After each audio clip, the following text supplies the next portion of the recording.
धम्मसागर प्रबोधन संघ ट्रस्ट संचालित जेतनवन बुद्ध विहार सातपूर कॉलनी वर्षावास प्रारंभ। विश्वभूषण डॉक्टर बाबासाहेब आंबेडकर लिखित बुद्ध आणि त्यांचा धम्मग्रंथ वाचन आणि धम्मविधी संस्कार करताना धम्म उपासिका रेखाताई नरवाडे व ट्रस्टी सदस्य उपासक उपासिका जय जगताप, मनोज अहिरे, संदीप पवार, बबन शिंदे, विजय आंबोरे, हनुमंत खुटे, कविता खुटे, विमल वाघमारे, पूजा आंबोरे, प्रज्ञा आंबोरे, कोमल शिंदे।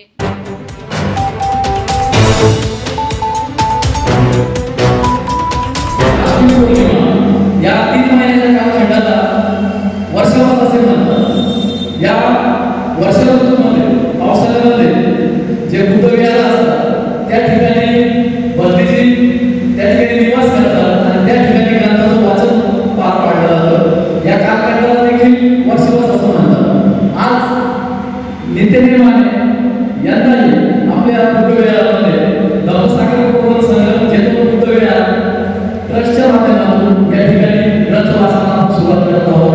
आपल्या ग्रंथ वाचनाचे धम्मोपासिका आपल्या रेखाताई नरवाडे हे ग्रंथाचं वाचन करणार आहे आणि आपण सर्व उपासक संघ हे ग्रंथाचा समावेश करणार आहोत। तर या ठिकाणी आपण कार्यक्रमाला सुरुवात करण्यापूर्वी आज या ठिकाणी नागवंशीय सामाजिक सेवा संस्थेचे पदाधिकारी उपासक या ठिकाणी उपस्थित झाले।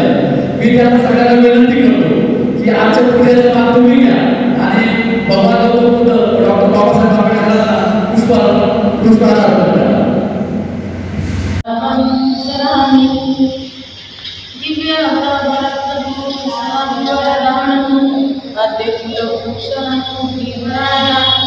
सकल विद्यापती ज्ञान शास्त्र शासनमती तेजा पंकजा करा